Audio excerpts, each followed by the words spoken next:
ਵਾਹਿਗੁਰੂ ਜੀ ਕਾ ਖਾਲਸਾ ਵਾਹਿਗੁਰੂ ਜੀ ਕੀ ਫਤਿਹ। ਪਰਮ ਸਨਮਾਨਯੋਗ ਗੁਰੂ ਸਰੂਪ ਗੁਰੂ ਖਾਲਸਾ ਸਾਧ ਸੰਗਤ ਜੀਓ, ਚਬਰ ਛਤਰ ਤਖਤ ਦੇ ਮਾਲਕ ਗੁਰਤਾ ਗੱਦੀ ਤੇ ਸ਼ੁਭਾਇਮਾਨ ਦਸਾਂ ਪਾਤਸ਼ਾਹੀਆਂ ਦੀ ਆਤਮਿਕ ਜੋਤ ਸਤਿਗੁਰੂ ਧੰਨ ਧੰਨ ਸਾਹਿਬ ਸ੍ਰੀ ਗੁਰੂ ਗ੍ਰੰਥ ਸਾਹਿਬ ਮਹਾਰਾਜ ਸੱਚੇ ਪਾਤਸ਼ਾਹ ਜੀ ਦੀ ਮਹਾਨ ਕਿਰਪਾ ਰਹਿਮਤ ਬਖਸ਼ਿਸ਼ ਹੋ ਰਹੀ ਹੈ। ਗਰੀਬ ਨਵਾਜ਼ ਸੱਚੇ ਪਾਤਸ਼ਾਹ ਜੀ ਦੀ ਮਿਹਰ ਦਾ ਸਦਕਾ ਸਤਿਗੁਰਾਂ ਦੇ ਪਵਿੱਤਰ ਅਸਥਾਨ ਗੁਰਦੁਆਰਾ ਸ਼ਹੀਦ ਬਾਬਾ ਨਿਹਾਲ ਸਿੰਘ ਜੀ ਨਗਰ ਤੱਲਣ ਜ਼ਿਲ੍ਹਾ ਜਲੰਧਰ ਵਿਖੇ ਰੋਜ਼ਾਨਾ ਦੀ ਤਰ੍ਹਾਂ ਸਤਿਗੁਰੂ ਸੱਚੇ ਪਾਤਸ਼ਾਹ ਜੀ ਦੇ ਚਰਨਾਂ ਵਿੱਚ ਹਾਜ਼ਰ ਹੋ ਕੇ ਆਪ ਜੀ ਸੰਗਤ ਰੂਪ ਦੇ ਵਿੱਚ ਸਤਿਗੁਰਾਂ ਦੀ ਸਾਧ ਸੰਗਤ ਦੇ ਅਸਥਾਨ ਦੇ ਉੱਤੇ ਹਾਜ਼ਰੀਆਂ ਭਰ ਰਹੇ ਹੋ। ਸਾਧ ਸੰਗਤ ਅਸਥਾਨ ਜਗਮਗ ਨੂਰ ਹੈ। ਜੋ ਸਾਧ ਸੰਗਤ ਦਾ ਇਹ ਵੱਡਾ ਪਵਿੱਤਰ ਅਸਥਾਨ ਹੈ, ਸੋ ਇਸ ਅਸਥਾਨ 'ਤੇ ਹਾਜ਼ਰ ਹੋ ਕੇ ਹਰ ਕੇ ਨਾਮ ਕੀ ਕਥਾ ਮਨ ਭਾਈ ਦੇ ਭਾਵ ਨੂੰ ਹਿਰਦੇ ਵਿੱਚ ਲੈ ਕੇ ਆਪਾਂ ਸਾਰੇ ਰਲ ਮਿਲ ਕੇ ਗੁਰੂ ਚਰਨਾਂ ਵਿੱਚ ਹਾਜ਼ਰ ਹੋਏ ਹਾਂ। ਗਰੀਬ ਨਵਾਜ਼ ਸੱਚੇ ਪਾਤਸ਼ਾਹ ਕਿਰਪਾ ਕਰ ਰਹੇ ਆ। ਸਤਿਗੁਰਾਂ ਦਾ ਸੋਹਣਾ ਸੁੰਦਰ ਇਤਿਹਾਸ ਜੋ ਚੱਲਿਆ ਹੋਇਆ ਹੈ, ਆਪਾਂ ਨੇਤਾ ਪ੍ਰਤੀ ਕਲਗੀਆਂ ਵਾਲੇ ਪਾਤਸ਼ਾਹ ਸ੍ਰੀ ਗੁਰੂ ਗੋਬਿੰਦ ਸਿੰਘ ਸਾਹਿਬ ਮਹਾਰਾਜ ਸੱਚੇ ਪਾਤਸ਼ਾਹ ਜੀ ਦੇ ਜੀਵਨ ਪ੍ਰਸੰਗਾਂ ਨੂੰ ਰਲ ਮਿਲ ਕੇ ਵਿਚਾਰਦੇ ਪੜ੍ਹਦੇ ਸੁਣਦੇ ਹਾਂ, ਆਨੰਦ ਮਾਣਦੇ ਹਾਂ।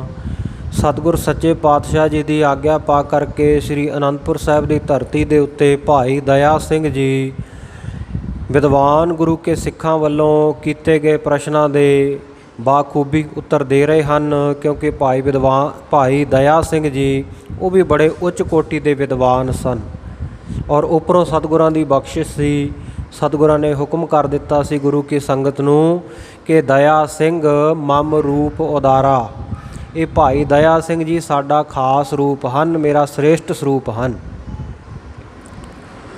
ਸੋ ਉਹ ਭਾਈ ਦਇਆ ਸਿੰਘ ਜੀ ਸਤਿਗੁਰੂ ਜੀ ਦੀ ਬਖਸ਼ਿਸ਼ ਨੂੰ ਲੈ ਕੇ ਗੁਰੂ ਕੀਆਂ ਸੰਗਤਾਂ ਦੇ ਸਵਾਲਾਂ ਦੇ ਜਵਾਬ ਦੇ ਰਹੇ ਆ। ਜੋ 15 ਸਵਾਲ ਗੁਰੂ ਕੇ ਖਾਲਸੇ ਨੇ ਕੀਤੇ ਸਨ ਕਿ ਅਗਿਆਨ ਕੀ ਹੈ, ਭਾਈ ਸਾਹਿਬ ਜੀ ਨੇ ਅਗਿਆਨ ਦੀ ਬਾਬਤ ਦੱਸਿਆ। ਅਗਿਆਨ ਦੀਆਂ ਅੱਗੇ 6 ਸੰਗਿਆ ਹਨ ਜੋ ਉਹਨਾਂ ਬਾਬਤ ਦੱਸਿਆ, ਆਪਾਂ ਪਿਛਲੇ ਦਿਨਾਂ ਤੋਂ ਸਰਵਣ ਕਰਦੇ ਆ ਰਹੇ ਹਾਂ। ਇਸੇ ਪ੍ਰਕਾਰ ਮਾਇਆ ਦਾ ਸਰੂਪ ਦੱਸਿਆ, ਜੀਵ ਕੀ ਹੈ, ਮਾਇਆ ਕੀ ਹੈ, ਈਸ਼ਰ ਕੀ ਹੈ। ਸੋ ਇਸੇ ਪ੍ਰਕਾਰ ਵੱਖ-ਵੱਖ ਪ੍ਰਸ਼ਨਾਂ ਦੇ ਉੱਤਰ ਦਿੰਦਿਆਂ ਹੋਇਆਂ ਭਾਈ ਸਾਹਿਬ ਜੀ ਨੇ ਜੋ ਹੋਰ ਗੁਰੂ ਕੀਆਂ ਸੰਗਤਾਂ ਦੇ ਸਵਾਲ ਸਨ, ਸੁਪਨ ਅਵਸਥਾ ਕੀ ਹੈ, ਜਾਗਰਤ ਅਵਸਥਾ ਕੀ ਹੈ, ਅਤੇ ਇਸੇ ਪ੍ਰਕਾਰ ਜਿਹੜੀ ਸੁਖੋਪਤੀ ਅਵਸਥਾ ਜਦੋਂ ਮਨੁੱਖ ਗਾੜੀ ਨੀਂਦ ਵਿੱਚ ਸੌਂ ਜਾਂਦਾ ਇਹ ਕੀ ਹੈ।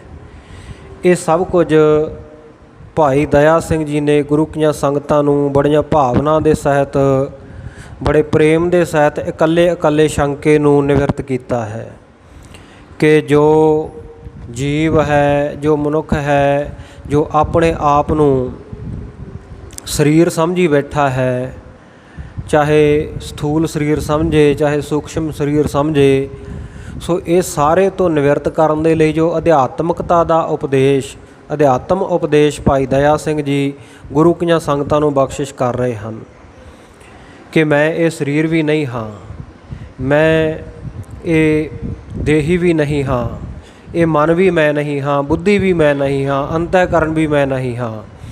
ਸੋ ਪੰਜੇ ਪ੍ਰਾਣ ਵੀ ਮੈਂ ਨਹੀਂ ਹਾਂ, ਇਹਨਾਂ ਦੇ ਉਪ ਪ੍ਰਾਣ ਵੀ ਮੈਂ ਨਹੀਂ ਹਾਂ, ਪੰਜੇ ਗਿਆਨ ਇੰਦਰੇ ਵੀ ਮੈਂ ਨਹੀਂ ਹਾਂ, ਪੰਜੇ ਕਰਮ ਇੰਦਰੇ ਵੀ ਮੈਂ ਨਹੀਂ ਹਾਂ। ਸੋ ਮੇਰਾ ਜੋ ਅਸਲ ਸਰੂਪ ਹੈ ਉਹ ਪਾਰ ਬ੍ਰਹਮ ਪਰਮੇਸ਼ਰ ਦਾ ਸਰੂਪ ਹੈ। ਕਹੋ ਕਬੀਰ ਇਹੋ ਰਾਮ ਕੀ ਅੰਸ। ਇਸ ਭਾਵ ਨੂੰ ਦ੍ਰਿੜ ਕਰਾਉਂਦੇ ਹਨ। ਯਹ ਨਹੀਂ ਯਹ ਨਹੀਂ ਯਹ ਨਹਿ ਹੋਈ, ਇਸ ਤੇ ਪਰੈ ਸਤ ਹੋਏ ਸੋਈ। ਜਿਹੜਾ ਪ੍ਰਮਾਤਮਾ ਦਾ ਪਾਰ ਬ੍ਰਹਮ ਦਾ ਸਰੂਪ ਹੈ, ਇਸ ਤੋਂ ਵੀ ਪਾਸੇ ਜਿਹੜਾ ਆਤਮਾ ਹੈ, ਉਹ ਆਤਮਾ ਹੀ ਪ੍ਰਮਾਤਮਾ ਦਾ ਸਰੂਪ ਹੈ। ਵੱਖ-ਵੱਖ ਗੁਰੂ ਕੀਆਂ ਸੰਗਤਾਂ ਦੇ ਸ਼ੰਕਿਆਂ ਦੇ ਉੱਤਰ ਭਾਈ ਦਇਆ ਸਿੰਘ ਜੀ ਦੇ ਰਹੇ ਆ, ਵੱਖ-ਵੱਖ ਸਵਾਲਾਂ ਦੇ ਉੱਤਰ। ਇਸੇ ਤਰ੍ਹਾਂ ਦੱਸਿਆ ਕਿ ਜਾਗਰਤ ਅਵਸਥਾ ਕੀ ਹੈ, ਸੁਪਨ ਅਵਸਥਾ ਕੀ ਹੈ, ਸੁਖੋਪਤੀ ਅਵਸਥਾ ਕੀ ਹੈ। ਇਹ ਆਪਾਂ ਕੱਲ੍ਹ ਵਿਸਥਾਰ ਦੇ ਵਿੱਚ ਸੁਣਿਆ ਇਹਨੂੰ ਸਿੱਧੇ ਸਾਦੇ ਲਫ਼ਜ਼ਾਂ ਦੇ ਵਿੱਚ ਇਉਂ ਸਮਝ ਲਓ ਕਿ ਜਿਹੜੀ ਜਾਗਰਤ ਅਵਸਥਾ ਹੈ ਜਾਂ ਸੁਪਨੇ ਦੀ ਅਵਸਥਾ ਹੈ ਅਤੇ ਜਾਂ ਫਿਰ ਜਿਹੜੀ ਸੁਖੋਪਤੀ ਅਵਸਥਾ ਹੈ, ਇਹਨੂੰ ਇੱਦਾਂ ਸਮਝੋ ਉਦਾਹਰਨ ਦੇ ਸਹਿਤ ਵੀ ਇੱਕ ਰਾਜਾ ਜਿਵੇਂ ਉਹਦੇ ਇਹ ਵੱਖਰੇ ਵੱਖਰੇ ਮਹਿਲ ਹੈ। ਜਿਵੇਂ ਰਾਜਾ ਕਦੇ ਕਿਸੇ ਮਹਿਲ ਵਿੱਚ ਆਪਣੀ ਮਰਜ਼ੀ ਦੇ ਨਾਲ ਜਾ ਬਹਿੰਦਾ ਹੈ, ਕਦੇ ਕਿਸੇ ਮਹਿਲ ਵਿੱਚ ਜਾ ਬਹਿੰਦਾ ਹੈ। ਸੋ ਇਸੇ ਪ੍ਰਕਾਰ ਜਿਹੜਾ ਸਾਡਾ ਅੰਦਰਲਾ ਜੀਵਾਤਮਾ ਹੈ, ਅੰਦਰਲਾ ਸਾਖੀ ਹੈ, ਦ੍ਰਿਸ਼ਟਾ ਹੈ, ਜੋ ਸਭ ਪਾਸੇ ਨੂੰ ਦੇਖ ਰਿਹਾ ਅੰਦਰ ਬਹਿ ਕੇ, ਸੋ ਉਹ ਸਾਖੀ ਜਿਹੜਾ ਇਹ ਜੀਵ ਰੂਪ ਹੋ ਕੇ ਕਿਤੇ ਇਹ ਵਿਸ਼ਵ ਰੂਪ ਹੋ ਕੇ, ਵਿਸ਼ਵ ਅਭਿਮਾਨੀ ਰੂਪ ਹੋ ਕੇ ਬੈਠਾ ਦੇਖ ਰਿਹਾ ਅੱਖਾਂ ਦੇ ਵਿੱਚ। ਸੋ ਇਸੇ ਪ੍ਰਕਾਰ ਸੁਪਨ ਅਵਸਥਾ ਦੇ ਵਿੱਚ ਇਹ ਤੈਜਸ ਅਭਿਮਾਨੀ ਰੂਪ ਹੋ ਕੇ ਵੇਖ ਰਿਹਾ ਹੈ, ਅਤੇ ਇਸੇ ਤਰ੍ਹਾਂ ਪ੍ਰਾਗ ਅਭਿਮਾਨੀ ਰੂਪ ਹੋ ਕੇ ਸੁਖੋਪਤੀ ਅਵਸਥਾ ਦੇ ਵਿੱਚ ਸਭ ਕਾਸੇ ਨੂੰ ਦੇਖ ਰਿਹਾ, ਜਾਣ ਰਿਹਾ ਹੈ, ਜਾਣਕਾਰੀ ਲੈ ਰਿਹਾ ਔਰ ਸਾਨੂੰ ਜਾਣਕਾਰੀ ਦੇ ਵੀ ਰਿਹਾ ਹੈ। ਸੋ ਜਿਹੜਾ ਨਿਰਲੇਪ ਹੋ ਕੇ ਅੰਦਰ ਬੈਠਾ ਦੇਖ ਰਿਹਾ ਉਹ ਸਾਖੀ ਹੈ, ਉਸੇ ਦਾ ਹੀ ਜਿਹੜਾ ਸਰੂਪ ਹੈ। ਇਹ ਤਿੰਨ ਸਰੂਪ ਆਖੇ ਨੇ ਵੱਖਰੇ ਵੱਖਰੇ। ਜਿਵੇਂ ਇੱਕ ਰਾਜਾ ਅਤੇ ਉਹਦੇ ਵੱਖਰੇ ਵੱਖਰੇ ਮਹਿਲ ਹੁੰਦੇ ਆ। ਇੱਕ ਤਾਂ ਹੁੰਦਾ ਉਹਦਾ ਦੀਵਾਨਖਾਨਾ, ਜਿਸ ਦੀਵਾਨਖਾਨੇ ਵਿੱਚ ਬਹਿ ਕੇ ਉਹ ਆਮ ਲੋਕਾਂ ਦੀਆਂ ਮੁਸ਼ਕਲਾਂ ਨੂੰ ਸੁਣਦਾ ਹੈ, ਉਹਨਾਂ ਦੇ ਨਿਆਂ ਦੀ ਗੱਲ ਕਰਦਾ ਹੈ, ਉਹਨਾਂ ਦੇ ਫੈਸਲੇ ਕਰਦਾ ਹੈ। ਇਸੇ ਤਰ੍ਹਾਂ ਇੱਕ ਉਹਦਾ ਖਾਸ ਮਹਿਲ ਹੁੰਦਾ ਹੈ। ਜਿਵੇਂ ਦਿੱਲੀ ਦੇ ਵਿੱਚ ਰਾਜਿਆਂ ਦੇ ਆਪਾਂ ਵੇਖਦੇ ਹਾਂ ਕਿ ਦੀਵਾਨੇ ਆਮ ਅਤੇ ਦੀਵਾਨੇ ਖਾਸ ਹੈ। ਦੀਵਾਨੇ ਆਮ ਦੇ ਵਿੱਚ ਜਦੋਂ ਰਾਜਾ ਬਹਿੰਦਾ, ਉੱਥੇ ਆਮ ਲੋਕਾਂ ਦੀ ਸੁਣਵਾਈ ਕੀਤੀ ਜਾਂਦੀ ਹੈ, ਉਹਨਾਂ ਦੇ ਫੈਸਲੇ ਕੀਤੇ ਜਾਂਦੇ ਹੈ। ਅਤੇ ਜਦੋਂ ਦੀਵਾਨੇ ਖਾਸ ਵਿੱਚ ਬਹਿੰਦਾ ਹੈ, ਉਦੋਂ ਆਪਣੇ ਜਿਹੜੇ ਵਿਸ਼ੇਸ਼ ਮੰਤਰੀਗਣ ਹੁੰਦੇ ਆ, ਸਲਾਹਕਾਰ ਹੁੰਦੇ ਆ, ਉਹਨਾਂ ਦੇ ਨਾਲ ਬੈਠ ਕੇ ਰਾਜ ਕਾਜ ਦੇ ਕਾਰਜਾਂ ਦੇ ਸੰਬੰਧੀ ਵਿਚਾਰ ਵਟਾਂਦਰਾ ਕਰਦਾ ਹੈ। ਇਸੇ ਤਰ੍ਹਾਂ ਫਿਰ ਤੀਸਰਾ, ਜਦੋਂ ਉਹ ਆਪਣੇ ਘਰ ਦੇ ਵਿੱਚ ਰਿਹਾਇਸ਼ੀ ਮਕਾਨ ਦੇ ਉੱਤੇ ਮਹੱਲ ਵਿੱਚ ਜਾਂਦਾ ਹੈ, ਉੱਥੇ ਆਪਣੇ ਪਰਿਵਾਰ ਦੇ ਨਾਲ, ਟੱਬਰ ਦੇ ਨਾਲ ਰਹਿੰਦਾ, ਟੱਬਰ ਦੇ ਜੀਆਂ ਦੇ ਨਾਲ ਬੈਠ ਕੇ ਗੱਲਬਾਤ ਕਰਦਾ ਹੈ। ਸੋ ਇਹ ਤਿੰਨ ਅਵਸਥਾਵਾਂ ਨੂੰ ਇਉਂ ਸਮਝ ਲਓ ਵੀ ਇੱਕ ਜਾਗਰਤ ਹੈ, ਇੱਕ ਸੁਪਨੇ ਦੀ ਅਵਸਥਾ ਹੈ, ਅਤੇ ਇੱਕ ਸੁਖੋਪਤੀ ਅਵਸਥਾ ਹੈ। ਅਤੇ ਚੌਥੀ ਅਵਸਥਾ ਜਿਹੜੇ ਤੁਰਿਆ ਪਦ ਹੈ ਜਾਂ ਚੌਥਾ ਪਦ ਜਿਹਨੂੰ ਕਿਹਾ ਹੈ ਧਰਮ ਗ੍ਰੰਥਾਂ ਦੇ ਵਿੱਚ ਔਰ ਗੁਰਬਾਣੀ ਦੇ ਵਿੱਚ ਵੀ। ਸੋ ਉਹ ਚੌਥੀ ਅਵਸਥਾ ਅੱਗੇ ਉਹਦਾ ਵਿਸਥਾਰ ਆਵੇਗਾ। ਅਤੇ ਉਹ ਚੌਥੀ ਅਵਸਥਾ ਨੂੰ ਇਉਂ ਸਮਝ ਲਓ ਵੀ ਰਾਜਾ ਬਿਲਕੁਲ ਇਕਾਂਤ ਵਿੱਚ ਸ਼ਾਂਤ ਚਿੱਤ, ਮਨ ਦੀ ਸ਼ਾਂਤੀ ਵਾਸਤੇ ਜਦੋਂ ਬੈਠ ਜਾਂਦਾ ਨਾ ਜਾ ਕੇ, ਨਾ ਪਰਿਵਾਰ ਨੂੰ ਮਿਲਦਾ, ਨਾ ਮੰਤਰੀਆਂ ਨੂੰ, ਨਾ ਪ੍ਰਜਾ ਨੂੰ, ਅਤੇ ਉਹ ਚੌਥੀ ਅਵਸਥਾ ਹੈ। ਸੋ ਇਸ ਪ੍ਰਕਾਰ ਇਹ ਵੱਖੋ ਵੱਖਰੀਆਂ ਅਵਸਥਾਵਾਂ ਦਾ ਜ਼ਿਕਰ ਭਾਈ ਦਇਆ ਸਿੰਘ ਜੀ ਨੇ ਵਿਸਥਾਰ ਸਹਿਤ ਗੁਰੂ ਕੀਆਂ ਸੰਗਤਾਂ ਨੂੰ ਕਰਕੇ ਦੱਸਿਆ। ਇਸੇ ਪ੍ਰਕਾਰ ਦੱਸਿਆ ਕਿ ਜੋ ਸਮਾਧੀ ਹੈ, ਇਸ ਤੋਂ ਪਹਿਲਾਂ ਦੱਸਿਆ ਮੂਰਛਾ ਕੀ ਹੈ। ਜਦੋਂ ਕਹਿੰਦੇ ਸਰੀਰ ਦੇ ਕਿਸੇ ਕੋਮਲ ਅੰਗ ਦੇ ਉੱਤੇ, ਸਰੀਰ ਦੇ 5 ਜਗ੍ਹਾ ਦੇ ਉੱਤੇ ਕੋਮਲ ਅੰਗ ਹੁੰਦੇ ਹੈ, ਸੱਟ ਲੱਗ ਜੇ, ਪੁੜਪੜੀ 'ਤੇ ਲੱਗ ਜੇ, ਗਲੇ ਨੂੰ ਦਬਾ ਦਿੱਤਾ ਜਾਵੇ, ਅਤੇ ਜਾਂ ਹਿਰਦੇ ਦੇ ਉੱਤੇ, ਦਿਲ ਦੇ ਉੱਤੇ ਸੱਟ ਲੱਗ ਜੇ। ਇਸੇ ਪ੍ਰਕਾਰ ਗੁਪਤ ਅੰਗ ਜਾਂ ਪੈਰਾਂ ਦੀਆਂ ਤਲੀਆਂ ਦੇ ਉੱਤੇ ਜਦੋਂ ਜ਼ਿਆਦਾ ਜ਼ੋਰ ਦੀ ਕੋਈ ਸੱਟ ਵੱਜ ਜਾਏ ਤਾਂ ਉਸ ਵੇਲੇ ਮਨੁੱਖ ਹੋਸ਼ ਗਵਾ ਬੈਠਦਾ, ਬੇਸੁਰਤਾ ਹੋ ਜਾਂਦਾ, ਬੇਹੋਸ਼ ਹੋ ਜਾਂਦਾ।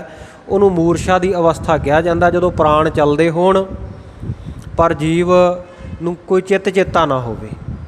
ਸੋ ਉਸ ਵੇਲੇ ਵੀ ਕਹਿੰਦੇ ਜਿਹੜਾ ਇਹ ਸਾਡਾ ਅੰਦਰਲਾ ਸਾਖੀ, ਜਿਹੜਾ ਵਿਸ਼ਵਨਾਮੇ ਜੀਵ ਹੈ, ਉਹ ਇੱਕ ਪਾਸੇ ਬੈਠਾ ਹੋਇਆ ਸਭ ਕੁਝ ਦੇਖ ਦਿਖਾ ਰਿਹਾ ਹੁੰਦਾ, ਉਹਨੂੰ ਸੋਝੀ ਹੁੰਦੀ ਹੈ, ਜੀਵ ਨੂੰ ਕੁਝ ਪਤਾ ਨਹੀਂ ਹੁੰਦਾ।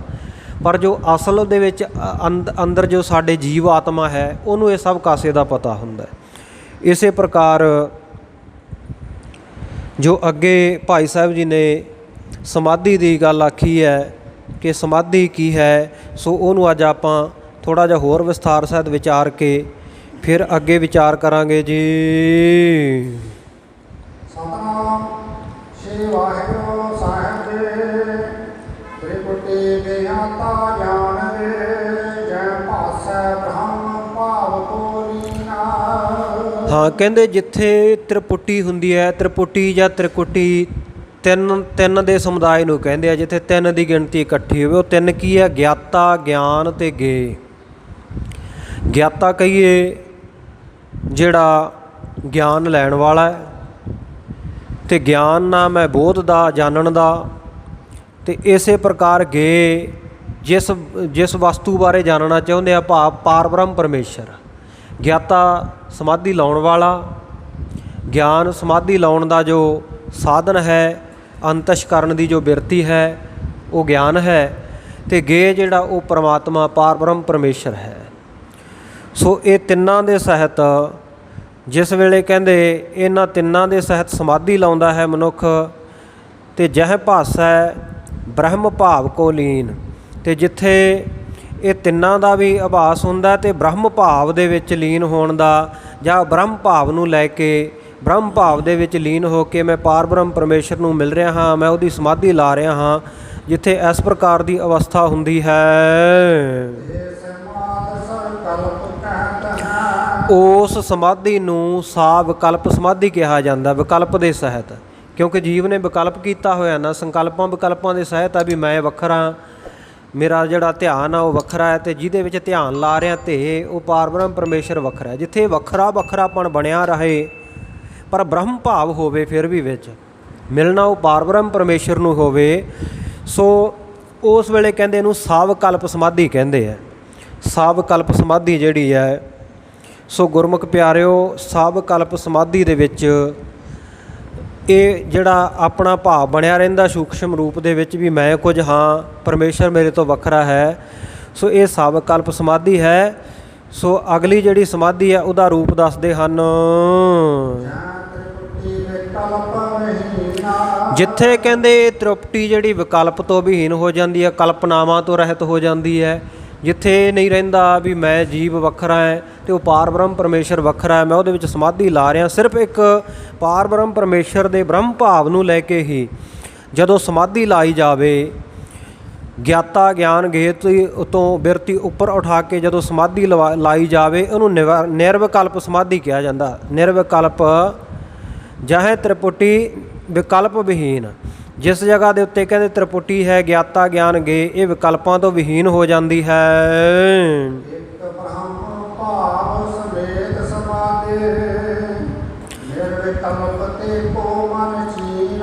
ਹਾਂ, ਕਹਿੰਦੇ ਜਿੱਥੇ ਇੱਕ ਸਿਰਫ ਬ੍ਰਹਮ ਭਾਵ ਨੂੰ ਲੈ ਕੇ ਹੀ ਸਮਾਧੀ ਲਾਈ ਜਾਵੇ, ਨਿਰਵਿਕਲਪ ਤੇ ਕੋ ਮਨ ਚੀਨ, ਕਹਿੰਦੇ ਉਸ ਸਮਾਧੀ ਨੂੰ ਫਿਰ ਨਿਰਵਿਕਲਪ ਸਮਾਧੀ ਮਨ ਦੇ ਵਿੱਚ ਜਾਣ ਲਓ। ਗੁਰੂ ਕੇ ਸਿੱਖੋ ਭਾਈ ਦਇਆ ਸਿੰਘ ਜੀ ਕਹਿ ਰਹੇ ਹੈ, ਕਿਉਂਕਿ ਜਿਹੜੀ ਸਵਿਕਲਪ ਸਮਾਧੀ ਹੈ ਇਹਦੇ ਵਿੱਚ ਵੀ ਸੂਖਸ਼ਮ ਹਉਮੈ ਭਾਵ ਬਣਿਆ ਰਹਿੰਦਾ, ਪਾਰ ਬ੍ਰਹਮ ਪਰਮੇਸ਼ਰ ਦੇ ਨਾਲ ਪੂਰਨ ਰੂਪ ਦੇ ਵਿੱਚ ਮਨੁੱਖ ਉਹਦਾ ਸਰੂਪ ਨਹੀਂ ਹੋ ਸਕਦਾ, ਜਿਹਨੂੰ ਸਤਿਗੁਰ ਦੀ ਬਾਣੀ ਕਹਿੰਦੀ ਆ ਆਤਮਾ ਪ੍ਰਾਤਮਾ ਏਕੋ ਕਰੈ। ਸੋ ਆਤਮਾ ਜਿਹੜੀ ਪਰਮਾਤਮਾ ਦਾ ਸਰੂਪ ਬ੍ਰਹਮ ਭਾਵ ਨੂੰ ਲੈ ਕੇ, ਸੋ ਕਿਉਂਕਿ ਉਸ ਵੇਲੇ ਮਨ ਜਿਹੜਾ ਸਾਡਾ ਉਹਦੇ ਵਿੱਚ ਥੋੜ੍ਹਾ ਜਿਹਾ ਤਾਂ ਇਹ ਹੁੰਦਾ ਹੀ ਹੈ ਵੀ ਪਾਰ ਬ੍ਰਹਮ ਪਰਮੇਸ਼ਰ ਵੱਖਰਾ ਹੈ, ਅਤੇ ਜਦੋਂ ਨਿਰਵਿਕਲਪ ਹੋ ਜਾਏ ਤਾਂ ਉਸ ਵੇਲੇ ਗੁਰਮੁਖ ਪਿਆਰਿਓ ਫਿਰ ਇੱਕ ਨਿਰੋਲ ਜਿਹੜਾ ਬ੍ਰਹਮ ਭਾਵ ਹੈ ਉਹਨੂੰ ਲੈ ਕੇ ਇਹ ਸਮਾਧੀ ਲਾਈ ਜਾਂਦੀ ਹੈ। ਕਿਉਂਕਿ ਮਨ ਜਿਹੜਾ ਮਨ ਕੀਨੋ ਦਹਿ ਦਿਸ ਵਿਸਰਾਮ, ਮਨ ਤਾਂ 10 ਪਾਸੇ ਭਟਕਦਾ ਹੈ। ਸੋ ਇਸ ਕਰਕੇ ਜਿਹੜੀ ਨਿਰਵਿਕਲਪ ਸਮਾਧੀ ਲਾਉਣੀ ਹੈ ਇਹਦਾ ਜ਼ਿਆਦਾ ਫਲ ਹੈ। ਇਸੇ ਨੂੰ ਅਸਲ ਉੱਤਮ ਸਮਾਧੀ ਕਿਹਾ ਜਾਂਦਾ ਹੈ। ਇਸੇ ਦੇ ਨਾਲ ਹੀ ਅੱਗੇ ਤੁਰਿਆ ਅਵਸਥਾ ਦੇ ਵਿੱਚ ਜਾਂ ਚੌਥੇ ਪਦ ਦੇ ਵਿੱਚ ਜੀਵ ਦੀ ਪਹੁੰਚ ਹੁੰਦੀ ਹੈ। ਅਤੇ ਕਈ ਵਾਰੀ ਆਪਾਂ ਮੂੰਹ ਤੋਂ ਰਾਮ ਰਾਮ ਵਾਹਿਗੁਰੂ ਵਾਹਿਗੁਰੂ ਜਪਦੇ ਹਾਂ, ਹੱਥ ਵਿੱਚ ਮਾਲਾ ਵੀ ਫਿਰਦੀ ਹੁੰਦੀ ਹੈ, ਪਰ ਮਨ ਸਾਡਾ ਜਦੋਂ ਕਿਤੇ ਹੋਰ ਤੁਰਿਆ ਫਿਰੇ, ਅਤੇ ਧਰਮ ਗ੍ਰੰਥ ਔਰ ਸਤਿਗੁਰ ਦੀ ਬਾਣੀ ਇਹ ਕਹਿੰਦੀ ਹੈ ਕਿ ਐਸਾ ਭਜਨ ਜਿਹੜਾ, ਐਸੀ ਜਿਹੜੀ ਭਗਤੀ ਕਰਨੀ ਹੈ, ਐਸੀ ਜਿਹੜੀ ਸਮਾਧੀ ਲਾਉਣੀ ਹੈ, ਉਹ ਪ੍ਰਵਾਨ ਨਹੀਂ ਹੁੰਦੀ। ਮਾਲਾ ਫਿਰਤੀ ਹਾਥ ਮੈਂ, ਜੀਭ ਫਿਰੈ ਮੁਖ ਮਾਹੇ, ਠੌਰ ਠੌਰ ਮਨੁਆ ਫਿਰੈ, ਇਹ ਭਜਨ ਕਤ ਨਾਹੇ। ਮਨੁਆ ਜਿਹੜਾ ਮਨ ਸਾਡਾ ਠੌਰ ਠੌਰ ਵੱਖੋ ਵੱਖ ਜਗ੍ਹਾ ਦੇ ਉੱਤੇ ਤੁਰਿਆ ਫਿਰਦਾ ਹੈ, ਅਤੇ ਫਿਰ ਕਹਿੰਦੇ ਜਿਹੜਾ ਉਹ ਭਜਨ ਆ ਨਾ, ਉਹ ਭਜਨ ਕਹਿੰਦੇ ਕਿਸੇ ਲੇਖੇ ਦੇ ਵਿੱਚ ਨਹੀਂ ਪੈਂਦਾ। ਸਵਿਕਲਪ ਸਮਾਧੀ ਵੀ ਠੀਕ ਹੈ, ਕਿਉਂਕਿ ਸ਼ੁਰੂਆਤ ਤਾਂ ਸਵਿਕਲਪ ਸਮਾਧੀ ਤੋਂ ਹੀ ਹੋਵੇਗੀ, ਪਰ ਸਵਿਕਲਪ ਤੋਂ ਹੌਲੀ ਹੌਲੀ ਇਹ ਤਬਦੀਲ ਹੁੰਦਿਆਂ ਹੁੰਦਿਆਂ ਜਦੋਂ ਸਿਰਫ ਕੇਵਲ ਬ੍ਰਹਮ ਭਾਵ ਰਹਿ ਜਾਂਦਾ ਹੈ ਕਿ ਮੈਂ ਉਹ ਪਾਰ ਬ੍ਰਹਮ ਪਰਮੇਸ਼ਰ ਦਾ ਸਰੂਪ ਹਾਂ, ਉਹਦੇ ਵਿੱਚ ਲੀਨ ਹੋਇਆ ਹਾਂ, ਤਾਂ ਉਸ ਵੇਲੇ ਇਹ ਜਿਹੜੀ ਸਮਾਧੀ ਹੈ ਇਹ ਗੁਰਮੁਖ ਪਿਆਰਿਓ ਇਹਦਾ ਸਰੂਪ ਜਿਹੜਾ ਨਿਰਵਿਕਲਪ ਸਮਾਧੀ ਹੋ ਜਾਂਦਾ ਹੈ। ਸੋ ਇਹ ਨਿਰਵਿਕਲਪ ਸਮਾਧੀ ਜਿਨ੍ਹਾਂ ਨੇ ਲਾਈ, ਜੇ ਆਪਾਂ ਕੁਝ ਉਦਾਹਰਨਾਂ ਲੈਣੀਆਂ ਹੋਣ, ਜਿਵੇਂ ਭਗਤ ਬਾਬਾ ਕਬੀਰ ਸਾਹਿਬ ਜੀ, ਉਹ ਪਹਿਲਾਂ ਸਵਿਕਲਪ ਸਮਾਧੀ ਲਾਉਂਦੇ ਸਨ। ਸੋ ਕਿਉਂਕਿ ਸਾਵਕਲਪ ਸਮਾਧੀ ਉਹਨਾਂ ਦੇ ਜਿਹੜੇ ਗੁਰੂ ਪਹਿਲੇ ਸਨ ਰਾਮਾਨੰਦ ਜੀ, 2 ਗੁਰੂ ਭਗਤ ਕਬੀਰ ਸਾਹਿਬ ਜੀ ਦੇ ਹੋਏ ਆ। ਇੱਕ ਤੇ ਭਗਤ ਰਾਮਾਨੰਦ ਜੀ, ਪਰ ਭਗਤ ਰਾਮਾਨੰਦ ਜੀ ਉਹ ਥੋੜ੍ਹਾ ਜਿਹਾ ਜਾਤੀ ਹੰਕਾਰ ਦਾ ਕਰਕੇ ਇਹਨਾਂ ਨੂੰ ਜ਼ਿਆਦਾ ਉਪਦੇਸ਼ ਨਹੀਂ ਸਨ ਬਖਸ਼ਦੇ। ਸੋ ਇਸ ਕਰਕੇ ਇਹਨਾਂ ਨੂੰ ਉਹ ਪੂਰਨ ਸ਼ਾਂਤੀ ਜਿਹੜੀ ਹੈ ਉਸ ਵੇਲੇ ਪ੍ਰਾਪਤ ਨਾ ਹੋਈ। ਤਾਂ ਫਿਰ ਜਦੋਂ 107 ਸਾਲ ਦੀ ਉਮਰ ਭਗਤ ਬਾਬਾ ਕਬੀਰ ਸਾਹਿਬ ਜੀ ਦੀ ਹੋਈ, ਕਾਸ਼ੀ ਵਿਖੇ ਸਤਿਗੁਰੂ ਨਾਨਕ ਦੇਵ ਮਹਾਰਾਜ ਸੱਚੇ ਪਾਤਸ਼ਾਹ ਜੀ ਦੇ ਇਹਨਾਂ ਨੂੰ ਦਰਸ਼ਨ ਹੋਏ। ਉਸ ਵੇਲੇ ਸਤਿਗੁਰੂ ਨਾਨਕ ਦੇਵ ਮਹਾਰਾਜ ਸੱਚੇ ਪਾਤਸ਼ਾਹ ਜੀ ਦੀ 38 ਸਾਲ ਦੀ ਉਮਰ ਸੀ। ਔਰ ਜਦੋਂ ਸਤਿਗੁਰੂ ਨਾਨਕ ਦੇਵ ਮਹਾਰਾਜ ਸੱਚੇ ਪਾਤਸ਼ਾਹ ਜੀ ਦੇ ਦਰਸ਼ਨ ਦੀਦਾਰ ਇਹਨਾਂ ਨੂੰ ਹੋਏ ਹੈ, ਤਾਂ ਉਸ ਵੇਲੇ ਇਹਨਾਂ ਦੀ ਜਿਹੜੀ ਸਾਵਕਲਪ ਸਮਾਧੀ ਸੀ, ਪੂਰਨ ਗਿਆਨ ਦੀ ਪ੍ਰਾਪਤੀ ਹੋ ਕੇ ਇਹ ਨਿਰਵਿਕਲਪ ਦੇ ਵਿੱਚ ਤਬਦੀਲ ਹੋ ਗਈ। ਨਿਰਵਿਕਲਪ ਸਮਾਧੀ ਦੇ ਵਿੱਚ ਇਹ ਲੀਨ ਹੋ ਗਏ, ਜਿਸ ਕਰਕੇ ਭਗਤ ਕਬੀਰ ਸਾਹਿਬ ਜੀ ਨੇ ਇਹ ਜ਼ਿਕਰ ਵੀ ਆਪਣੀ ਬਾਣੀ ਦੇ ਵਿੱਚ ਕੀਤਾ ਹੈ। ਕਬੀਰ ਸਾਚਾ ਸਤਿਗੁਰ ਮੈਂ ਮਿਲਿਆ, ਸ਼ਬਦ ਜੋ ਬਾਹਿਆ ਏਕ, ਲਾਗਤ ਹੀ ਭੋਏ ਗਿਰ ਪਰਿਆ ਪਰਾ ਕਲੇਜੇ ਸ਼ੇਖ। ਜਦੋਂ ਕਹਿੰਦੇ ਮੈਨੂੰ ਸਤਿਗੁਰੂ ਨਾਨਕ ਦੇਵ ਮਹਾਰਾਜ ਸੱਚੇ ਪਾਤਸ਼ਾਹ ਪੂਰੇ ਗੁਰੂ ਮਿਲੇ ਹੈ, ਅਤੇ ਉਹਨਾਂ ਨੇ ਸ਼ਬਦ ਦਾ ਐਸਾ ਤਿੱਖਾ ਬਾਣ, ਪ੍ਰੇਮ ਦਾ ਐਸਾ ਤਿੱਖਾ ਬਾਣ ਮਾਰਿਆ, ਅਤੇ ਕਹਿੰਦੇ ਕਲੇਜੇ ਵਿੱਚ ਛੇਕ ਪਾ ਕੇ ਰੱਖ ਦਿੱਤਾ, ਵਿੰਨ ਕੇ ਰੱਖ ਦਿੱਤਾ ਮਨ ਨੂੰ, ਹਿਰਦੇ ਨੂੰ। ਅਸਲ ਸਮਾਧੀ ਦੀ, ਅਸਲ ਭਗਤੀ ਦੀ ਸੋਝੀ ਉਸ ਵੇਲੇ ਆਈ, ਕਿਉਂਕਿ ਸਤਿਗੁਰੂ ਗੁਰਮੁਖ ਪਿਆਰੇ ਉਹ ਹੈ ਜਿਹਨੂੰ ਮਿਲ ਕੇ 3 ਚੀਜ਼ਾਂ ਦੀ ਪ੍ਰਾਪਤੀ ਹੋ ਜਾਏ। ਸਤਿਗੁਰੂ ਦੀ ਬਾਣੀ ਦਾ ਫੈਸਲਾ, ਜਿਸ ਮਿਲਿਆ ਮਨ ਹੋਏ ਆਨੰਦ, ਸੋ ਸਤਿਗੁਰ ਕਹੀਐ ਮਨ ਕੀ ਦੁਬਿਧਾ ਬਿਨ ਸਜਾਏ, ਹਰ ਪਰਮ ਪਦ ਲਹੀਐ। ਸਤਿਗੁਰੂ ਉਹ ਹੈ ਜਿਹਨੂੰ ਸਾਰਿਆਂ ਤੋਂ ਪਹਿਲਾਂ ਦਰਸ਼ਨ ਕਰਨ ਸਾਰ ਮਨ ਦੇ ਵਿੱਚ ਆਨੰਦ ਆ ਜਾਵੇ, ਖੇੜਾ ਆ ਜਾਵੇ, ਪ੍ਰਸੰਨਤਾ ਆ ਜਾਵੇ। ਸੋ ਦੂਜੇ ਨੰਬਰ 'ਤੇ ਮਨ ਦੀ ਜਿਹੜੀ ਦੁਬਿਧਾ, ਦਵੈਤ ਭਾਵ ਨਾਸ਼ ਹੋ ਜਾਵੇ। ਔਰ ਤੀਜੀ ਪ੍ਰਾਪਤੀ ਕੀ, ਹਰ ਪਰਮ ਪਦ ਲਹੀ ਹੈ। ਪਰਮ ਪਦ ਦੀ ਪ੍ਰਾਪਤੀ ਜਿਹੜਾ ਕਰਵਾ ਦੇਵੇ ਉਹ ਸੱਚਾ ਗੁਰੂ ਹੈ, ਸੱਚਾ ਸਤਿਗੁਰੂ ਹੈ। ਸੋ ਐਸੇ ਸੱਚੇ ਸਤਿਗੁਰੂ ਨਾਨਕ ਦੇਵ ਮਹਾਰਾਜ ਸੱਚੇ ਪਾਤਸ਼ਾਹ ਜੀ ਇਹ ਭਗਤ ਬਾਬਾ ਕਬੀਰ ਸਾਹਿਬ ਜੀ ਨੂੰ ਮਿਲਦੇ ਹੈ। ਅਤੇ ਫਿਰ ਜਦੋਂ ਭਗਤ ਬਾਬਾ ਕਬੀਰ ਸਾਹਿਬ ਜੀ ਆਪਣੇ ਮਨ ਦੀ ਅਵਸਥਾ ਨੂੰ ਉਸ ਵੇਲੇ ਬਿਆਨ ਕਰਦੇ ਹੈ ਕਿ ਪਹਿਲਾਂ 107 ਸਾਲ ਹੋ ਗਏ ਸਨ, ਇੰਨੀ ਉਮਰ ਲੰਘ ਗਈ ਸੀ, ਮੈਨੂੰ ਇਹ ਆਨੰਦ ਦੀ ਪ੍ਰਾਪਤੀ ਨਹੀਂ ਹੋਈ, ਮੈਨੂੰ ਜਮਾਂ ਦਾ ਡਰ ਬਣਿਆ ਹੋਇਆ ਸੀ, ਸਾਵਕਲਪ ਸਮਾਧੀ ਮੈਂ ਲਾਉਂਦਾ ਰਿਹਾ, ਨਿਰਵਿਕਲਪ ਸਮਾਧੀ ਨਹੀਂ ਸੀ ਲਾਈ। ਅਤੇ ਭਗਤ ਜੀ ਦਾ ਪ੍ਰਮਾਣ ਆਉਂਦਾ ਹੈ ਗੁਰੂ ਗ੍ਰੰਥ ਸਾਹਿਬ ਮਹਾਰਾਜ ਸੱਚੇ ਪਾਤਸ਼ਾਹ ਜੀ ਦੇ ਵਿੱਚ, ਜਿੱਥੇ ਸ਼ਲੋਕ ਹੈ, ਕਬੀਰ ਜਮ ਕਾ ਠੇਂਗਾ ਬੁਰਾ ਹੈ ਉਹ ਨਹੀਂ ਸਹਿਆ ਜਾਏ, ਏਕ ਜੋ ਸਾਧੂ ਮੋਹੇ ਮਿਲਿਆ ਤਿਨ ਲਿਆ ਅੰਚਲ ਲਾਏ। ਕਹਿੰਦੇ ਸਾਧੂ ਰੂਪ ਹੋ ਕੇ ਸਤਿਗੁਰੂ ਨਾਨਕ ਦੇਵ ਮਹਾਰਾਜ ਸੱਚੇ ਪਾਤਸ਼ਾਹ ਮੈਨੂੰ ਮਿਲੇ, ਉਹਨਾਂ ਨੇ ਮੈਨੂੰ ਅੰਚਲ ਦੇ ਨਾਲ, ਪੱਲੇ ਦੇ ਨਾਲ, ਆਪਣੇ ਦਾਮਨ ਦੇ ਨਾਲ ਲਾ ਲਿਆ। ਉਹਨਾਂ ਨੇ ਜਮਾਂ ਤੋਂ ਬਚਾ ਕਰ ਦਿੱਤਾ, ਕਿਉਂਕਿ ਨਹੀਂ ਤਾਂ ਜਮਾਂ ਦੀ ਮਾਰ ਸਹਿਣੀ, ਜਮ ਕਾ ਠੇਂਗਾ ਬੁਰਾ ਹੈ ਉਹ ਨਹੀਂ ਸਹਿਆ ਜਾਏ, ਉਹ ਸਹਿਆ ਨਹੀਂ ਜਾ ਸਕਦਾ। ਬਹੁਤ ਬੁਰੀ ਮਾਰ ਜਿਹੜੇ ਜੰਮ ਮਾਰਦੇ ਹੈ। ਅਤੇ ਇਹ ਸਤਿਗੁਰੂ ਨਾਨਕ ਦੇਵ ਮਹਾਰਾਜ ਸੱਚੇ ਪਾਤਸ਼ਾਹ ਜੀ ਮਿਲੇ। ਅਤੇ ਫਿਰ ਜਦੋਂ ਸਾਵਕਲਪ ਤੋਂ ਨਿਰਵਿਕਲਪ ਸਮਾਧੀ ਦੇ ਵਿੱਚ ਭਗਤ ਬਾਬਾ ਕਬੀਰ ਸਾਹਿਬ ਜੀ ਗਏ, ਫਿਰ ਉਸ ਆਨੰਦ ਨੂੰ ਵੀ ਉਹਨਾਂ ਨੇ ਗੁਰਬਾਣੀ ਵਿੱਚ ਬਿਆਨ ਕੀਤਾ ਹੈ।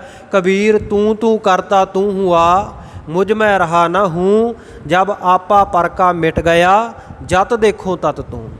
ਜਦੋਂ ਆਪਣਾ ਪਰਾਇਆ ਦਾ ਭਾਵ ਸਾਰਾ ਮਿਟ ਗਿਆ, ਉਸ ਵੇਲੇ ਕਹਿੰਦੇ ਜਿੱਧਰ ਮੈਂ ਦ੍ਰਿਸ਼ਟੀ ਪਾਉਣਾ ਹੈ, ਜਿੱਧਰ ਨਜ਼ਰ ਮਾਰਦਾ, ਉਧਰ ਹੇ ਵਾਹਿਗੁਰੂ ਪਰਮੇਸ਼ਰ ਪਾਰ ਬ੍ਰਹਮ ਤੇਰਾ ਹੀ ਸਰੂਪ ਨਜ਼ਰ ਆ ਰਿਹਾ। ਐਸੀ ਅਵਸਥਾ ਉਹਨਾਂ ਦੀ ਬਣ ਗਈ ਸੀ। ਇਹ ਨਿਰਵਿਕਲਪ, ਜਿਹੜੀ ਸਾਵਕਲਪ ਸਮਾਧੀ ਤੋਂ ਨਿਰਵਿਕਲਪ ਸਮਾਧੀ, 2 ਪ੍ਰਕਾਰ ਦੀ ਸਮਾਧੀ ਹੈ।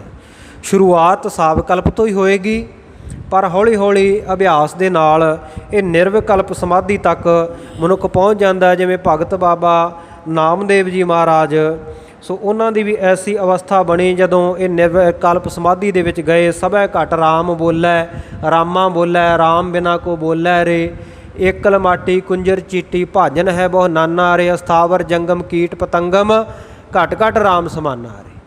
ਘਟ ਘਟ ਦੇ ਵਿੱਚ, ਹਰ ਹਿਰਦੇ ਦੇ ਵਿੱਚ, ਕੀੜੀ ਤੋਂ ਲੈ ਕੇ ਹਾਥੀ ਤੱਕ, ਕਹਿੰਦੇ ਸਾਰਿਆਂ ਵਿੱਚ ਉਹ ਬ੍ਰਹਮ ਹੀ ਬ੍ਰਹਮ ਦਿਖ ਰਿਹਾ ਹੈ। ਉਹ ਬ੍ਰਹਮ ਦਾ ਹੀ ਪਸਾਰਾ ਸਾਰੇ ਪਾਸੇ ਨਜ਼ਰ ਆ ਰਿਹਾ ਹੈ। ਸੋ ਇਹ ਨਿਰਵਿਕਲਪ ਸਮਾਧੀ ਹੈ। ਅਤੇ ਗੁਰਮੁਖੋ ਇਸੇ ਨਿਰਵਿਕਲਪ ਸਮਾਧੀ ਨੂੰ ਹੀ ਗੁਰਬਾਣੀ ਦੇ ਵਿੱਚ ਸੁੰਨ ਅਵਸਥਾ ਆਖਿਆ। ਜੋ ਸੁੰਨ ਅਵਸਥਾ ਦਾ ਜ਼ਿਕਰ ਸਤਿਗੁਰ ਸੱਚੇ ਪਾਤਸ਼ਾਹ ਜੀ ਨੇ ਬਾਣੀ ਦੇ ਵਿੱਚ ਆਖਿਆ, ਨੀਂਦ ਭੁੱਖ ਸਭ ਪਰ ਹਰ ਤਿਆਗੀ, ਸੁੰਨ ਹੈ ਸੁੰਨ ਸਮਾਵੈ। ਉੱਥੇ ਨੀਂਦ, ਭੁੱਖ, ਤ੍ਰੇਹ, ਦੁੱਖ, ਸੁੱਖ, ਇਹ ਸਭ ਕੁਝ ਖਤਮ ਹੋ ਜਾਂਦਾ ਹੈ।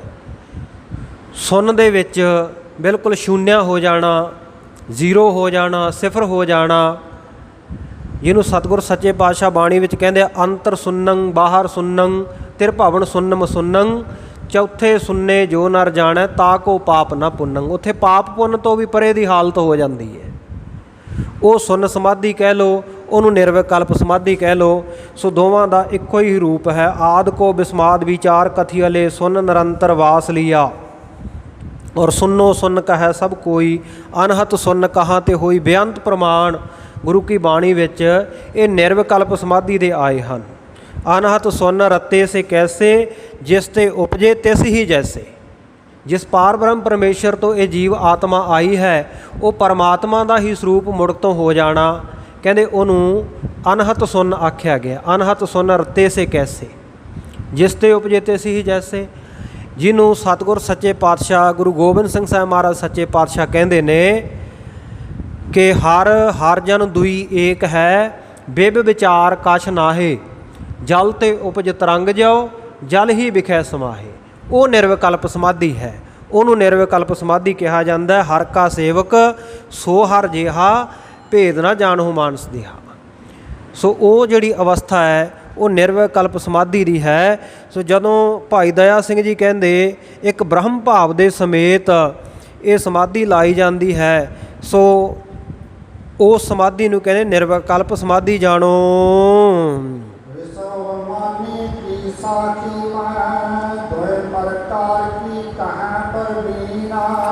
ਹਾਂ, ਕਹਿੰਦੇ ਇਹ ਜਿਹੜੀ ਦੋਵੇਂ ਪ੍ਰਕਾਰ ਦੀ ਸਮਾਧੀ ਆਖੀ ਹੈ, ਕਹਿੰਦੇ ਉਸ ਵੇਲੇ ਕਹਿੰਦੇ ਜਿਹੜਾ ਸਾਡਾ ਜੀਵ ਆਤਮਾ ਹੈ ਜਾਂ ਸਾਡਾ ਸਾਖੀ ਹੈ, ਦ੍ਰਿਸ਼ਟਾ ਹੈ, ਅੰਦਰ ਬੈਠਾ ਜੋ ਨਿਰਲੇਪ ਹੋ ਕੇ ਸਭ ਕੁਝ ਦੇਖ ਰਿਹਾ, ਉਹ ਵਿਸ਼ਵ ਅਭਿਮਾਨੀ ਰੂਪ ਦੇ ਵਿੱਚ ਇਹ ਸਭ ਕਾਸੇ ਨੂੰ ਜਾਣਦਾ ਹੈ।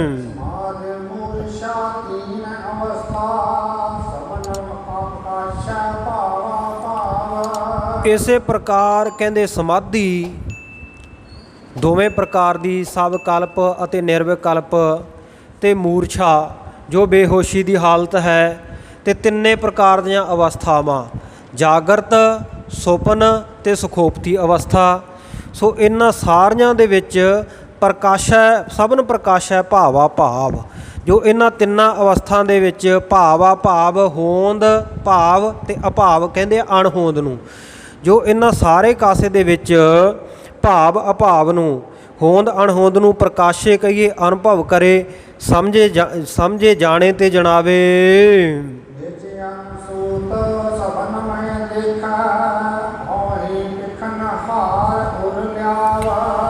ਤੇ ਆਪਣੇ ਆਪ ਨੂੰ ਅਨਸੂਤ ਕਹੀਏ, ਮਿਲਿਆ ਹੋਇਆ, ਸਮਾਇਆ ਹੋਇਆ, ਸਾਰਿਆਂ ਦੇ ਵਿੱਚ ਮਿਲਿਆ ਹੋਇਆ ਆਪਣੇ ਆਪ ਨੂੰ ਦੇਖੇ ਤੇ ਹਾਂ ਹੋਈ ਪਿਖਨਹਾਰ ਔਰ ਲਿਆਵ। ਤੇ ਐਸਾ ਭਾਵ ਮਨ ਦੇ ਵਿੱਚ ਲਿਆਵੇ ਕਿ ਮੈਂ ਸਭ ਕੁਝ ਦੇਖਣ ਹਾਰਾ ਹਾਂ।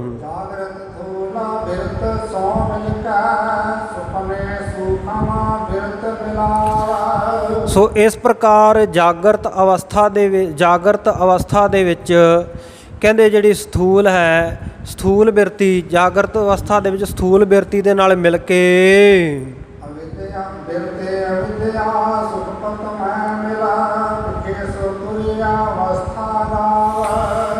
ਜਾਗਰਤ ਅਵਸਥਾ ਦੇ ਵਿੱਚ ਸਥੂਲ ਬਿਰਤੀ ਦੇ ਨਾਲ ਮਿਲ ਕਰਕੇ ਇਹ ਜਣਾਵੇ। ਤੇ ਇਸੇ ਪ੍ਰਕਾਰ ਸੁਪਨੇ ਦੇ ਵਿੱਚ, ਸੁਪਨ ਅਵਸਥਾ ਦੇ ਵਿੱਚ ਸੂਖਮ ਬਿਰਤੀ ਦੇ ਨਾਲ ਮਿਲਾਪ ਕਰਕੇ ਉਹਦੇ ਨਾਲ ਮਿਲ ਕੇ ਪ੍ਰਕਾਸ਼ੇ ਜਣਾਵੇ। ਇਸੇ ਪ੍ਰਕਾਰ ਬਿਰਤ ਅਵਿਦਿਆ ਸੁਖਪਤ ਮੈਂ ਮਿਲ ਸੁਖੋਪਤੀ ਅਵਸਥਾ ਦੇ ਵਿੱਚ ਜਿਹੜੀ ਅਵਿਦਿਆ ਰੂਪੀ ਬਿਰਤੀ ਹੈ ਇਹਦੇ ਨਾਲ ਮਿਲ ਕੇ ਜੋ ਜਣਾਵੇ, ਸੋ ਕਹਿੰਦੇ ਤੁਰਿਆ ਅਵਸਥਾ ਗਾਵ। ਉਹਨੂੰ ਕਹਿੰਦੇ ਚੌਥਾ ਪਦ ਜਾਂ ਤੁਰਿਆ ਅਵਸਥਾ ਕਿਹਾ ਜਾਂਦਾ ਹੈ।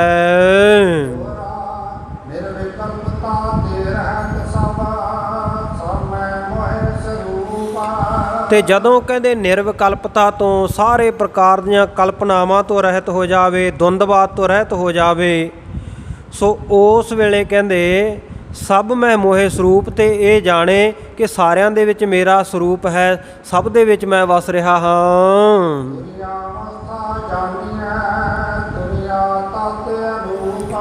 ਉਸ ਅਵਸਥਾ ਨੂੰ ਕਹਿੰਦੇ ਤੁਰਿਆ ਅਵਸਥਾ ਜਾਣੋ ਜਾਂ ਉਹਨੂੰ ਚੌਥਾ ਪਦ ਜਾਣ ਲਵੋ, ਕਿਉਂਕਿ ਉਹ ਤੁਰਿਆ ਅਵਸਥਾ ਜਾਂ ਚੌਥਾ ਜਿਹੜਾ ਪਦ ਹੈ ਕਹਿੰਦੇ ਤੁਰਿਆ ਤਤ ਅਨੂਪ, ਉਹਨੂੰ ਸਿਰਫ ਇੱਕ ਅਵਸਥਾ ਨਾ ਜਾਣੋ, ਇਹ ਤਾਂ ਇੱਕ ਅਨੂਪਮ ਤਤ ਹੈ।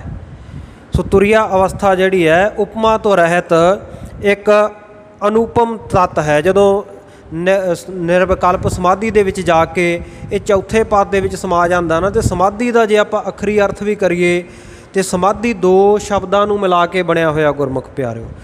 ਅਰਬੀ ਦਾ ਸਮਾਂ ਤੇ ਸੰਸਕ੍ਰਿਤ ਦਾ ਧੀ। ਸਮਾਂ ਨਾਮ ਹੈ ਅਰਬੀ ਦੇ ਵਿੱਚ ਆਕਾਸ਼ ਦਾ, ਤੇ ਆਕਾਸ਼ ਕਿਉਂਕਿ ਸੁੰਨ ਕਹਿੰਦੇ ਆ, ਆਕਾਸ਼ ਨੂੰ ਆਪਾਂ ਸੁੰਨ ਮਸੁੰਨ ਹੈ ਸਾਰਾ, ਤੇ ਧੀ ਨਾਮ ਹੈ ਬੁੱਧੀ ਦਾ। ਜਿੱਥੇ ਬੁੱਧੀ ਜਾ ਕੇ ਸ਼ੂਨਯ ਹੋ ਜਾਵੇ, ਸਿਫਰ ਹੋ ਜਾਵੇ, ਸਿਰਫ ਪਾਰ ਬ੍ਰਹਮ ਪਰਮੇਸ਼ਰ ਦਾ ਹੀ ਸਰੂਪ ਸਾਰੇ ਪਾਸੇ ਹੋਵੇ। ਸੋ ਕਹਿੰਦੇ ਐਸੀ ਜਿਹੜੀ ਅਵਸਥਾ ਹੈ, ਇਹ ਚੌਥਾ ਪਦ ਕਹਿ ਲਓ ਜਾਂ ਤੁਰਿਆ ਪਦ ਕਹਿ ਲਓ, ਇਹ ਤਾਂ ਕਹਿੰਦੇ ਅਨੂਪਮ ਉਪਮਾ ਤੋਂ ਰਹਿਤ ਤਤ ਹੈ।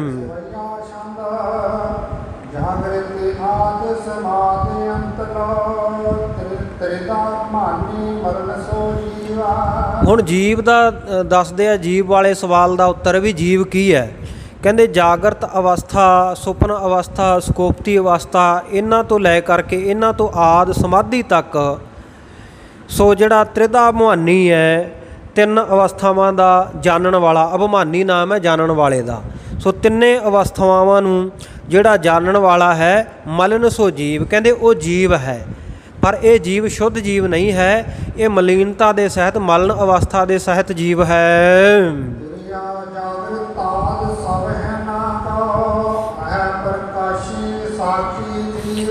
ਫਿਰ ਕਹਿੰਦੇ ਤੁਰਿਆ ਅਵਸਥਾ ਦੇ ਵਿੱਚ ਜਾਗਰਤ ਆਦ ਜਿਹੜੀਆਂ ਸਾਰੀਆਂ ਅਵਸਥਾਵਾਂ ਹਨ, ਇਹ ਸਾਰੀਆਂ ਨੂੰ ਜਿਹੜਾ ਪ੍ਰਕਾਸ਼ੇ, ਇਹਨਾਂ ਸਾਰੀਆਂ ਨੂੰ ਜਣਾਉਣ ਵਾਲਾ, ਸਾਰੀਆਂ ਨੂੰ ਨਿਰਲੇਪ ਰਹਿ ਕੇ ਜੋ ਦੱਸਣ ਵਾਲਾ ਹੈ, ਉਹਨੂੰ ਕਹਿੰਦੇ ਸਾਖੀ ਕਿਹਾ ਜਾਂਦਾ ਹੈ। ਸਾਖੀ ਜੋ ਸਾਖਿਆਤਕਾਰ ਸਭ ਕੁਝ ਅੰਦਰ ਬੈਠਾ ਹੋਇਆ ਦੇਖ ਰਿਹਾ ਹੈ, ਸਭ ਕਾਸੇ ਤੋਂ ਨਿਰਲੇਪ ਹੋ ਕੇ ਸਭ ਕਾਸੇ ਨੂੰ ਵਰਤਦਾ ਦੇਖ ਰਿਹਾ, ਉਹਨੂੰ ਸਾਖੀ ਕਿਹਾ ਜਾਂਦਾ ਹੈ।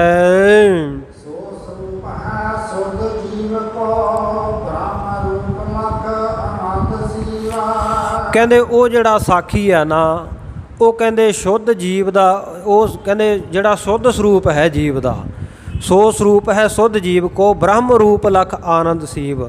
ਜਿਹੜਾ ਆਪਣੇ ਆਪ ਨੂੰ ਬ੍ਰਹਮ ਰੂਪ ਜਾਣ ਕੇ ਤੇ ਆਨੰਦ ਦੇ ਵਿੱਚ ਸੀਵ, ਕਹਿੰਦੇ ਅਵਧੀ ਨੂੰ ਵੀ ਜਿਹ ਤੋਂ ਅੱਗੇ ਕੋਈ ਹੋਰ ਆਨੰਦ ਨਾ ਹੋਵੇ।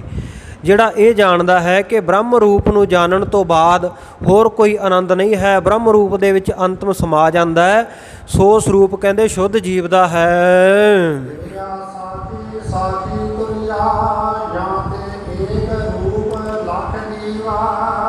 ਭਾਈ ਦਇਆ ਸਿੰਘ ਜੀ ਕਹਿੰਦੇ ਖਾਲਸਾ ਜੀ, ਜਿਹੜੀ ਤੁਰਿਆ ਅਵਸਥਾ ਇਹੀ ਸਾਖੀ ਹੈ, ਤੇ ਜਿਹੜਾ ਸਾਖੀ ਹੈ ਇਹੀ ਤੁਰਿਆ ਅਵਸਥਾ ਹੈ। ਇਸ ਕਰਕੇ ਇਹਨਾਂ ਦੋਵਾਂ ਨੂੰ ਇੱਕੋ ਰੂਪ ਜਾਣ ਲਵੋ।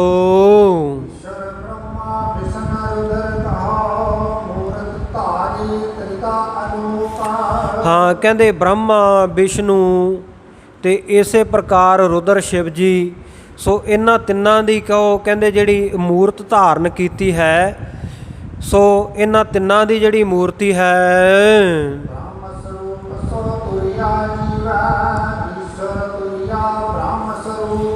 ਹਾਂ ਕਹਿੰਦੇ ਇਹਨਾਂ ਤਿੰਨਾਂ ਦੀ ਜਿਹੜੀ ਮੂਰਤੀ ਨੂੰ ਧਾਰਨ ਕਰਨਾ, ਤ੍ਰਿਧਾ ਅਨੂਪ ਉਪਮਾ ਤੋਂ ਰਹਿਤ ਜਿਹੜੀ ਇਹ ਤ੍ਰਿਧਾ ਮੂਰਤੀ ਹੈ, ਇਹ ਕਹਿੰਦੇ ਈਸ਼ਰ ਹੈ, ਇਹਨੂੰ ਈਸ਼ਰ ਕਿਹਾ ਜਾਂਦਾ ਹੈ। ਔਰ ਇਸੇ ਪ੍ਰਕਾਰ ਈਸ਼ਰ ਬ੍ਰਹਮ ਸਰੂਪ, ਸੋ ਤੁਰਿਆ ਜੀਵ ਹੈ, ਈਸ਼ਰ ਤੁਰਿਆ ਬ੍ਰਹਮ ਸਰੂਪ। ਜਿਹੜਾ ਬ੍ਰਹਮ ਸਰੂਪ ਹੈ, ਸੋ ਕਹਿੰਦੇ ਬ੍ਰਹਮ ਸਰੂਪ ਹੋਣਾ ਤੁਰਿਆ ਅਵਸਥਾ ਦੇ ਵਿੱਚ ਜਾ ਕੇ ਕਹਿੰਦੇ ਇਹ ਜੀਵ ਦਾ ਰੂਪ ਹੈ।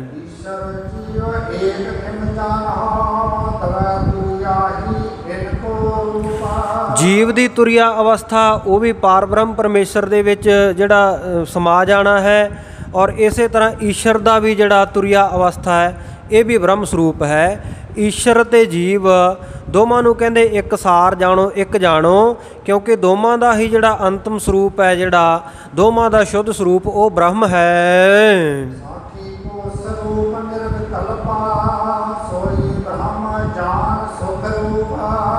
ਹਾਂ ਕਹਿੰਦੇ ਜਿਹੜਾ ਸਾਖੀ ਦਾ ਸਰੂਪ ਹੈ, ਨਿਰਵਿਕਲਪ ਕਲਪਨਾਵਾਂ ਤੋਂ ਰਹਿਤ, ਸੋਈ ਬ੍ਰਹਮ ਜਾਨ ਸੁਖ ਰੂਪ। ਕਹਿੰਦੇ ਉਹਨੂੰ ਵੀ ਬ੍ਰਹਮ ਜਾਣੋ ਜਿਹੜਾ ਸੁਖ ਰੂਪ ਹੈ, ਸੁਖ ਦੇਣ ਵਾਲਾ ਹੈ।